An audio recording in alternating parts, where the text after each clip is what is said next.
Hello everyone and welcome back to Lucky Loaders 15, where I'll be giving you three selections for tomorrow's race. And before we get into that, I just want to reflect on how our tips performed today. Been a little bit disappointing, to be honest with you. Two selections we put up that have run so far for us was Zambezi Fix at Leicester. Was given every chance, to be honest with you. Travelled okay into the race, but he just couldn't pick up when push came to shove. The ground was pretty testing at Leicester today, but he just wasn't up to the same caliber he was earlier on in the year when he finished, like, for example, second at Sandown. If he'd been in that kind of mood, I think he would have run a little bit better and he might be able to fought it out for a place, but ultimately disappointing there. The other selection we put up, Franco de Port, actually ran, I thought, all right. He plugged on into fourth place. He was rallying up the hill at Leopardstown. He could arguably be a Grand National horse. Be interesting to see what Willie Mullins decides to do with him, but we know he's got the attitude for those staying trips now.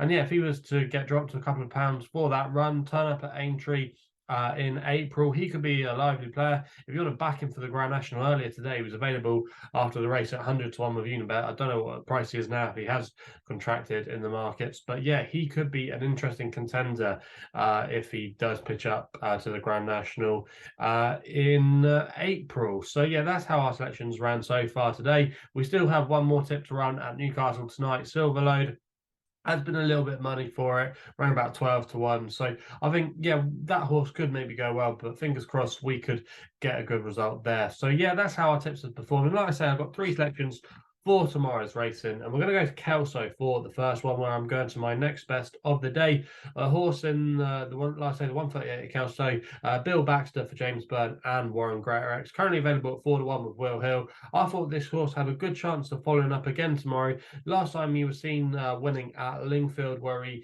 pulled away from all his rivals in testing conditions. He's going to have that again tomorrow, and I just think there could be a bit more to come. He was raised £7 for that effort up to the mark of 122, but I still think there could be a little bit mileage in his handicap mark. Also, as well, what's another thing to note is the yard are going pretty well at the moment. They had a good day at Catterick today, had a couple of winners there.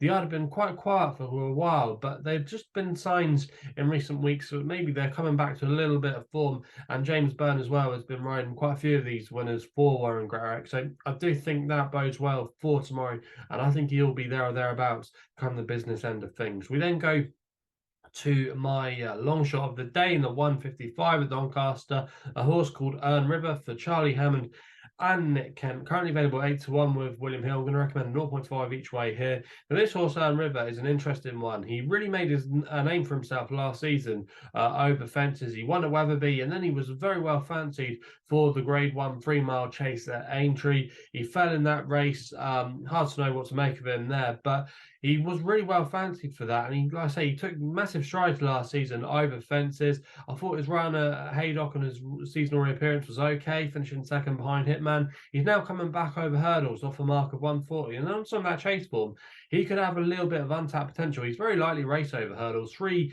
starts, 2 wins. Some of them came at Doncaster as well. In fact, he's got a very good record at Doncaster, so the track shouldn't be an issue for him tomorrow. The ground should be fine. Currently described as good. There's been a bit of rain around, so it'll probably be raining a little bit softer. But again, I don't think that should be too much of an issue for him. And coming back over hurdles could be a smart move. If he was to win this well, be interesting to see what connections would do for the rest of the season. Would they stay over hurdles?